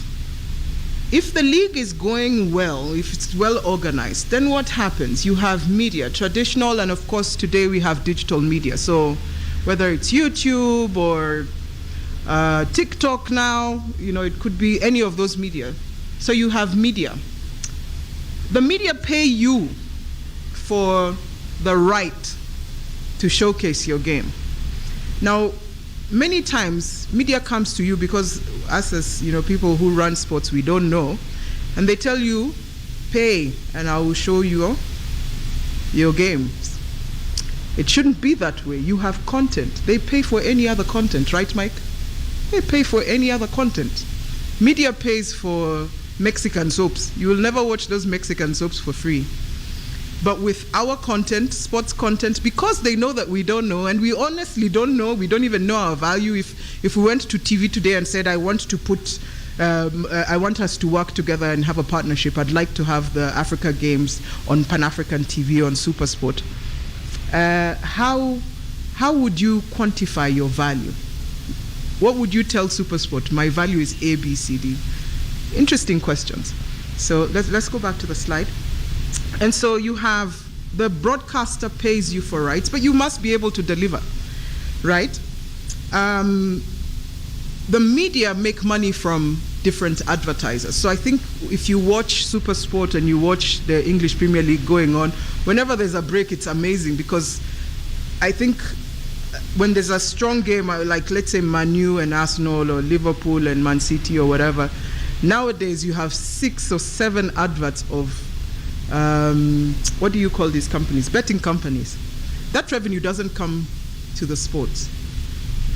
It goes to the media partner, right? And so it's important for us to know these things and, understanding the value of money. Now, something is happening in the world. There's a bit of a change when it comes to the media conversation. FIFA just launched FIFA TV. And they have an app now where they're sending all their content. So we are still, we're still a little bit stuck where we're showing our content on traditional media. At the global level, the right owners are moving towards direct relaying of their sport. So if you're watching, say, rugby, you can now be able to watch rugby. I think some games can be watched on YouTube. So it's important for us to know. I mean, this is wide. I don't think we can cover everything in this conversation today, but it's important for us to be able to understand that there's a whole flow of money and who the key stakeholders are. The players. Once there's a sponsor, brand sponsors, what happens? The league makes money. That money trickles down to teams, or as it should. It should trickle down to teams. I don't think it does in our case in many spaces, but it should trickle down to teams. What happens? The teams pay salaries, allowances, profits, back to the team, and fees. So the players, team players, make the key stakeholders in this space is the players, the team owners. In our case, and mostly in Africa, and in the context of, I would say, the university games, in the context of our leagues, apart from maybe football and partly, I think, rugby, most teams are either owned by corporates or are owned by or are community clubs. And so we've been unable to move ourselves into that proper commercial space because of how our ownership structure, right? So you have business managers, professional team coaches, players, agents. I mean, there's a whole list. Can you show the slide? There's a whole list of stakeholders within this space. I say this every day wherever I can have an opportunity to say it. I think I said it on Twitter today earlier, because there's a picture there of Gor Mahia players. They played yesterday with AFC Leopards. It's the biggest game. And Gor Mahia, I believe, won, my team. And I know it was 1-1. I have to speak well. But do you know what happened? Those players were given 248 shillings. That's less than $2. That's the biggest team. Okay, Prof, I'm sorry, I know you're an FC fan, so I cannot talk about your team. But that's the biggest team in terms of brand recognition in East and Central Africa, maybe apart from one team in Congo. And now some teams in Simba, I think, is doing a good job, and Yanga are doing a good job. But that's the most recognizable team in Kenya. And our players got 248 shillings. Why am I saying this? The two most critical stakeholders when we are thinking of commercializing sports, there are only two. It's the athlete and the fan. I'll tell you why. If We go outside and watch the games that are going on now. There are two key people: the guys who come to watch and the guys who are playing. If we went to the estate, when we were young, I remember when we were playing football or we were racing against each other, there was always a group of guys who could never run, who could never play football, but they were always cheering those guys. And that is at the nucleus of what we consider sports. Right at the, and I think I saw some of the presentations that we had talking about how in Cameroon, they support each other. It's the nucleus that you have the players at any given context, and there are those guys who come and cheer them. So this is what has progressed to what we have in the commercial context today. I don't know, are we okay with the presentation? Can you guys, oh, there you go. Please move to the next slide.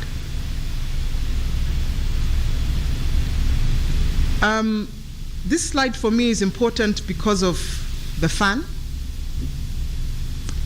Everything we do in sports is, at the commercial level, is to make money in some way, whether it's going to players, whether it's going to the owners, whether it's going to broadcaster.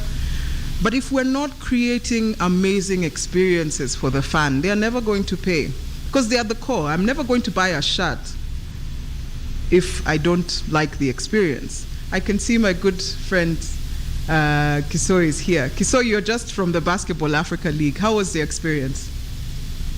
Amazing. It was amazing, wasn't it? The Basketball Africa League had players from all over Africa, and Rwandese were paying money. I know that the highest ticket was not necessarily expensive, but because they created value behind that ticket. The highest ticket was about 2,750 shillings. But I know that if I'm paying 2,750 shillings, it's about $27. I am going to sit at the, I'm going to sit at the front side, of the court side. I'm going to be able to go into the VIP spaces. In Nairobi, if we are to hold Basketball Africa League, I can assure you, if you put the main tickets at 20,000, Kenyans will pay. Yes. It's because of the experience.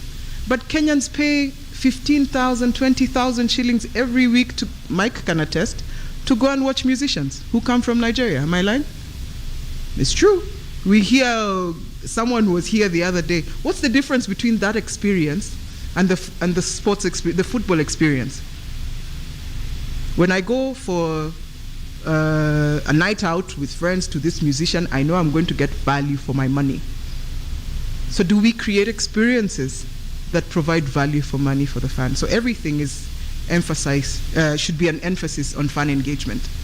And of course, I mentioned the players earning 248 shillings. The reason why any fan goes to watch any game is because of the guys on the pitch. They really like to emulate the guys on the pitch. If today I asked, right now I'll ask, we all know Messi, right? We know Messi. We know Ronaldo. We know Beckham. He hasn't played for almost 10 years. But we know Beckham. Right? Why? Because there's a lifestyle they portray. We know LeBron. There's a lifestyle they portray, but that's very deliberate from the owners of the property to make sure that the stars are truly the stars. And so if we don't create stars from our sporting environment, then it becomes difficult to be able to convince someone to, remove their hard-earned money to say, I'm coming for a football experience. Diehards will do it. But if we want to get to that commercial space for sports, it's going to be tricky. Please move to the next slide. It's a bit heavy, but you might not be able to see it. So I'll just take you through it very quickly, because I think this is something that I hope everyone can have a copy of this and go through this. Commercialization of sports is a process. It's like any other, it's like any other business. You figure out your value proposition, which is the first step. Figure out your competitive advantage. Figure out what is the market opportunity and what is the addressable market, what is our clear product. What's the product when it comes to sports? I like to interact. What's the product? I like asking questions. What's the product? The athlete? What other product is there when it comes to sports?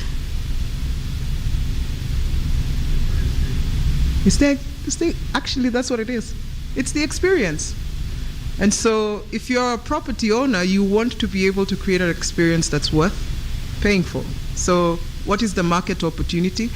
I didn't mention something up at the top. I think I'm in a room with brilliant people. We have, what's the percentage of Africa under 35 years old? 65%. I said it right. 65% of Africa is under 35. Where do we find them? Many of them are either in college or working out there. But where do we really find them? On their phones. Right? What do they enjoy? Socializing, sports. Socializing and sports. So, great opportunity. As a university, or as the university games, how then do we leverage on this great statistic so that we are creating experiences for our university going, our communities, and I'll go into a slide that will explain that a little bit more. But how do we, this is a great market opportunity. You have 65% of Africa under the age of 35. That's our direct market as universities, right? So, food for thought. I'll not focus so much on the no's, but if you have yes on stage 1, stage 2, and stage 3, then you go into the implementation phase, which is, what is your commercial strategy? Then you go into your proprietary protection, and this is an area I'm very passionate about, IP rights.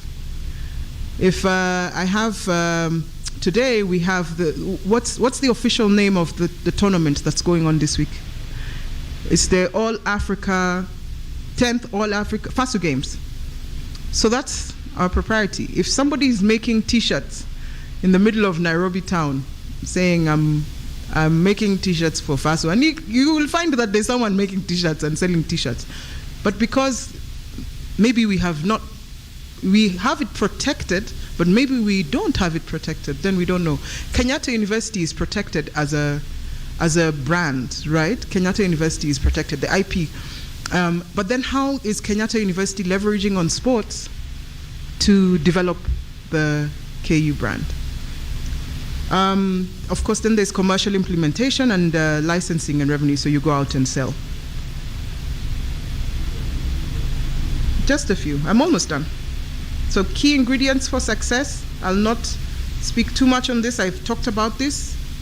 Creating experiences that fans, students, alumni, parents, communities will pay for.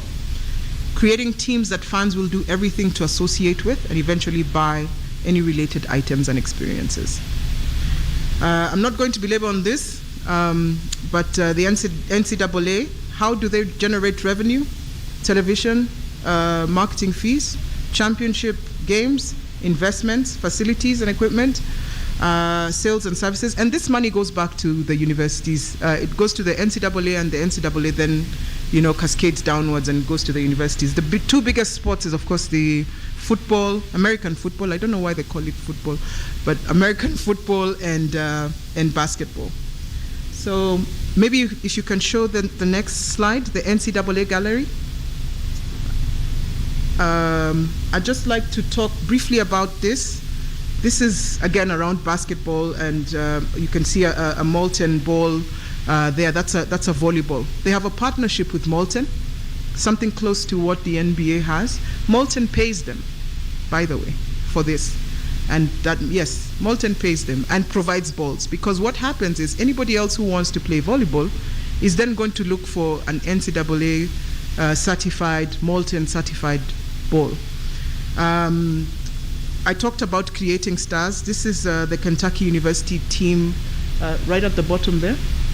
That's the University of Kentucky team that was co-opted this season. University of Kentucky are crazy about basketball, and so is UCLA. They have a 50,000-seater stadium, if I'm not wrong, 50 or 60,000-seater stadium. And the community around Lexington pays consistently to go and watch those games. So yes, you can't at Kentucky. You cannot. So as KU, we have a community of how many people? How many students do we have? 70,000? What if we were playing our university games and guys just paid $100 for 3 months or 4 months or 5 months every weekend? You had 10,000 or 15,000. Is that a revenue opportunity? So I'm challenging us. Then just at the top there, this just go back to that slide. We're talking about how they relay their information. So right at the top there, you have digital platforms where you can be able to access the games. So I've put a link on this slide on NCAA and how the NCAA works. It's crazy. Couldn't be able to speak about that. So I'm going to my last two slides.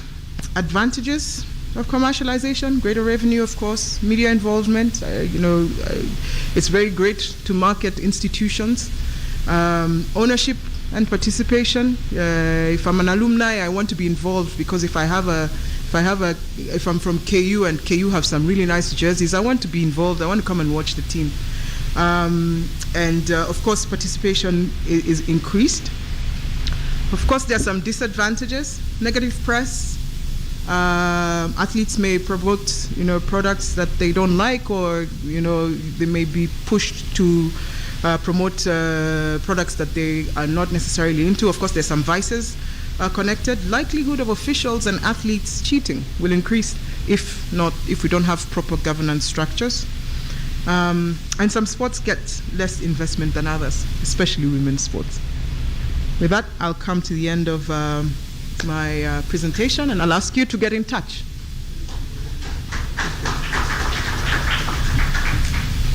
I want to propose that we ask Mike to make his presentation, and then, because they are tied together, we can be able to ask questions that go across. Is that okay? Yeah, sure. Okay. Thank you very much. Yes.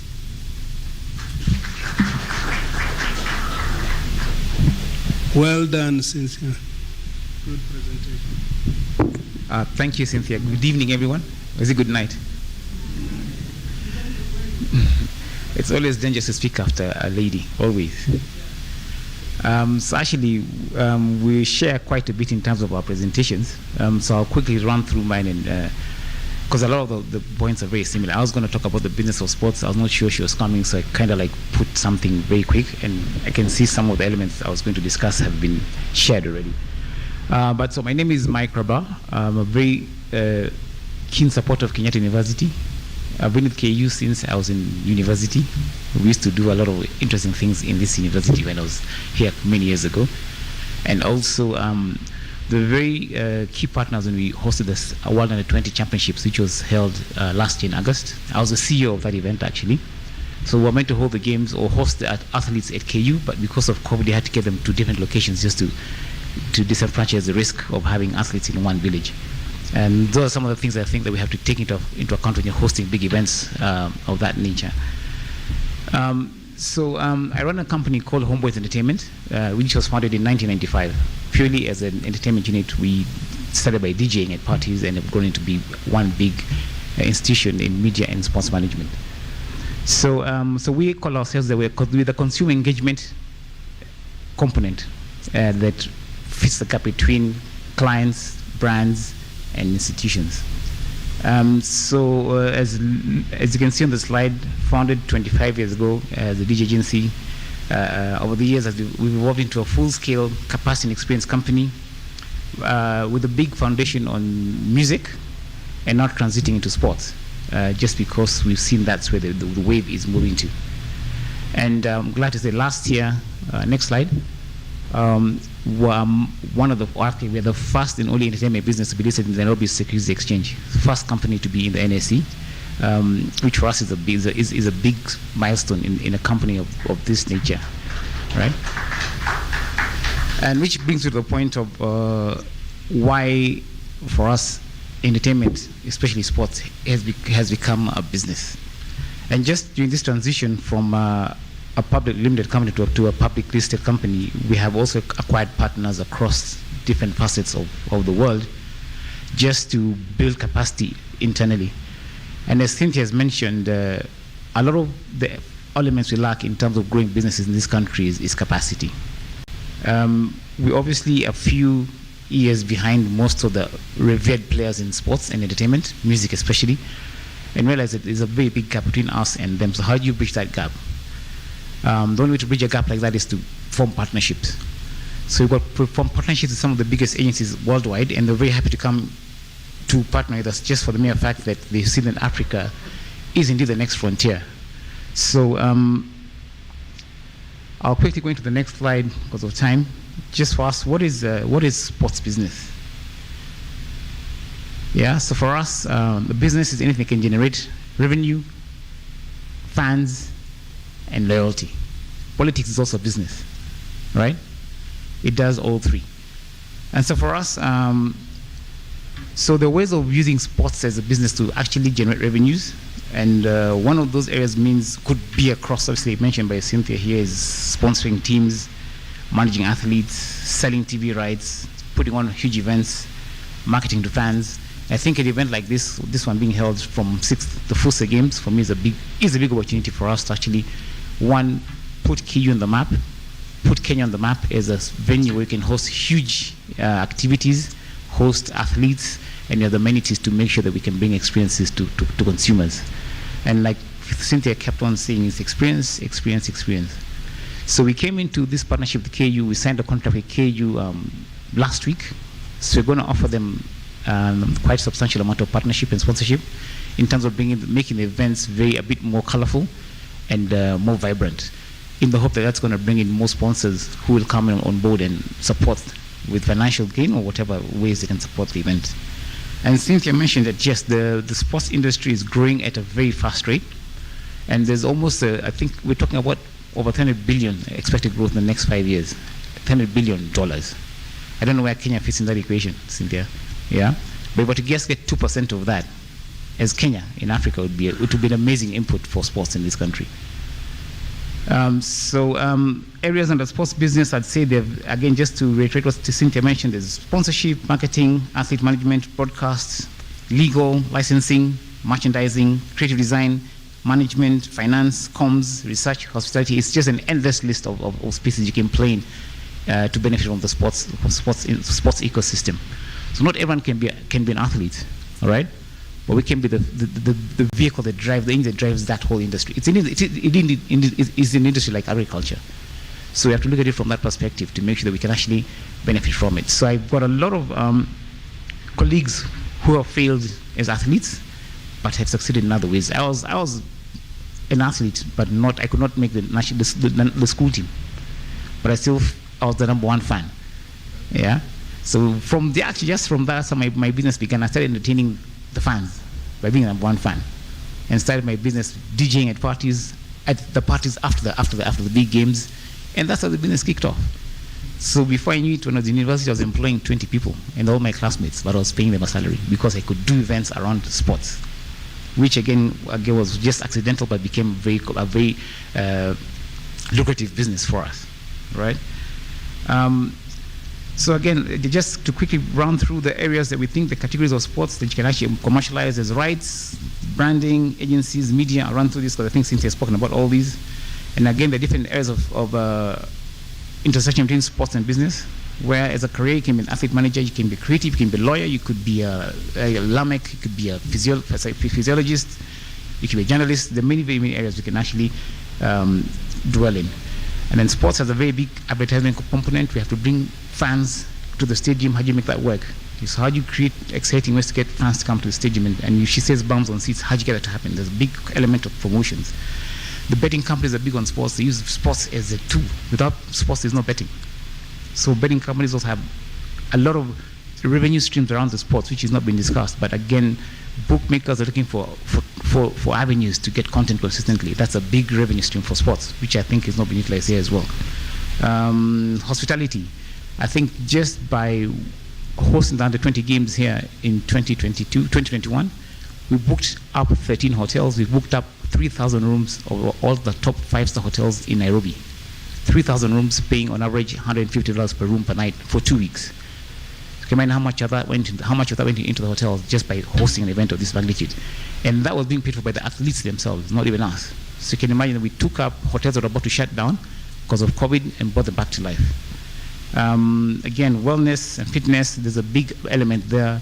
And again, Lama can confirm this. There's a lot of supplementation that's required. There's gyms, there's health clubs that are actually coming up, specialists in certain areas that I think if we commercialize these, could totally change the face of sports in this country. And then there's obviously the broadcast and journalism that comes around the sports. I mean, just right now you can have a full 10 hours of sports content. Yeah, if you watch Super Sports, Sky Sports, all they do is just sports, and that's content 24/7, the whole day, the whole night, the whole year round. That's a lot of revenue coming in through that. The skills required for sports and businesses, some of the skills are sales, creative thinking. Again, to get bums on seats, you have to find clever ways to get fans in there. To create excitement, to create affinity for the product. What you need to do to make sure that my fans want to come to my games. And like Cynthia said, how do you pay $200 for a game? We do that in music. It's very easy.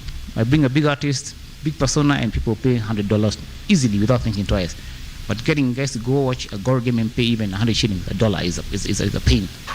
So how do you turn that around? Because the same guys who paid $100 the day before, the same guys who can pay another $100 for a Gor Mahia AFC game, right? And now, what you mentioned, Cynthia, this afternoon has really surprised me that the players took home $2.50. I'm just wondering how is that even possible? It's ridiculous. In fact, it's painful. It's laughable. You know, something you have to take into account, because there's no way you're going to create heroes if people are being paid that kind of remuneration. You can't become a superstar. But sports is about perception. You know, it's about stardom. Yeah, it's Hollywood. So we have to make our athletes those heroes that they deserve to be. But with those kind of remuneration models, it's never going to work.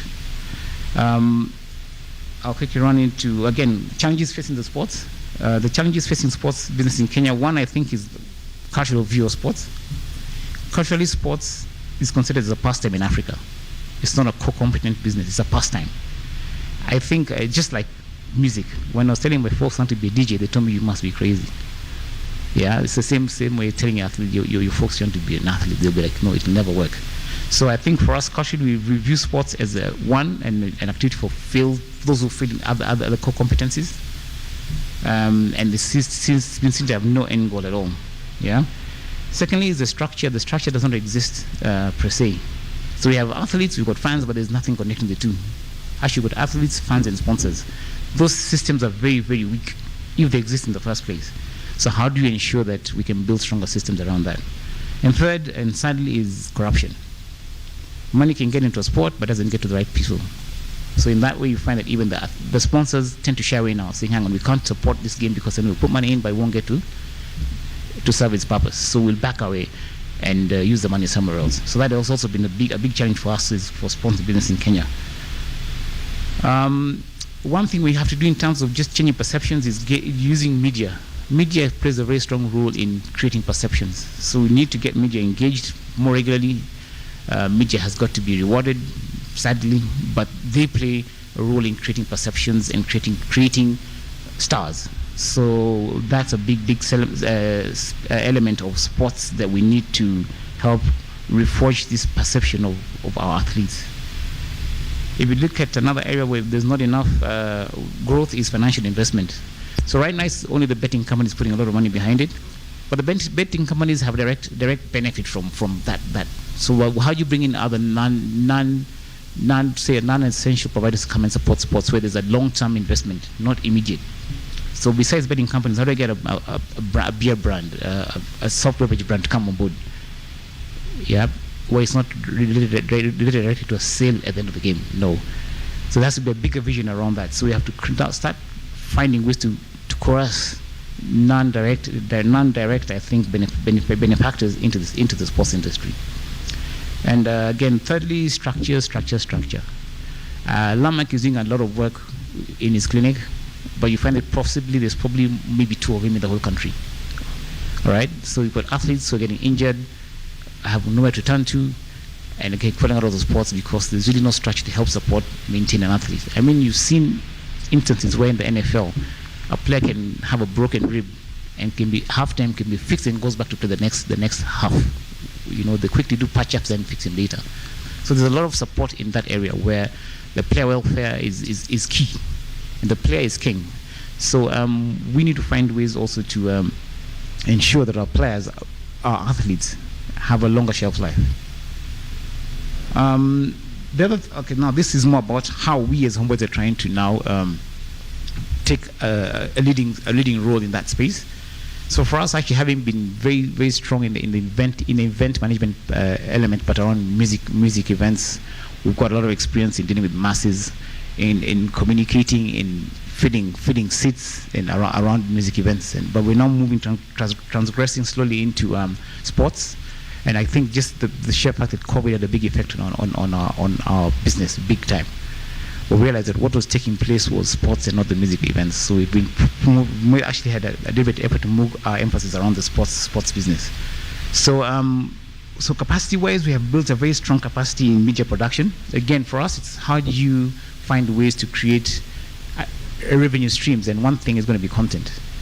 So yeah, there is a joy in watching a basketball game, a stadium with about 1,000 people. But we know there's another 50,000 who want to watch the games out there. How do you make sure that game is made available to those 50,000 people who are not within the arena? And you can't really, again, we don't have enough arenas to hold huge events in this country that are not privately owned.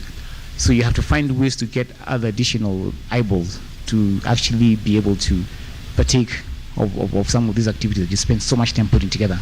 So we actually built a very strong capacity in media production. So we've got amazing studios we've put in place, and that's very soon. I think from the later quarter of this year, you'll see a lot of local productions coming through.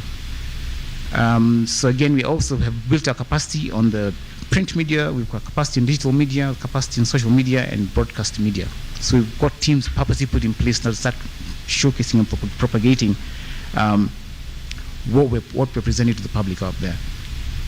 I'll skip that. So again, just internally we have capacity. We have a lot of capacity in terms of going out there and doing outreach. So we have roadshow vehicles. We have platforms where we can communicate and sell activities and promote them. So we also right now that's being used heavily on with politicians, which I think for us is another revenue stream. But once politics is done, we now move this into sports. So we've got also studios and monitoring centers. We're actually doing social media monitoring of our events, and we've got very strong social media tools that we're now using to propagate or sell or package some of the events we're producing. We also have very strong sponsorship relationships now with some of the key partners. Just like this, all based on the historical strides we've made over the last 20 years. So we've built very strong partnerships with corporate brands and a lot of trust. And that will run me through next to what we are doing with these partners. And then we've also now moved into literally owning our own products. So we have started a rugby club that we own purposely. And the essence of this rugby club was to look at it and say, fine, how do you curate an experience around a team? How do you own the team and make it work the way you think it should work? Because now owning the team, we can now experiment and see, fine, what works. Again, not every solution fits across each culture. So what works in America might not work here. So we're trying to understand what works here, what makes it work. But once you own your own national team, then you're able to now see, find ways that can resonate with the local consumers. So I'm just glad to say that Lamek can attest to this. Of the 15 players playing in London last week, about 5 are from Homeboys RFC, national team. All right. So we have a program that we've seen is working, and we're just thinking that now if that program can be actually emulated across different disciplines and different teams, then you find that it'll be easier for us now to start generating athletes at a very high caliber. But having 5 out of 15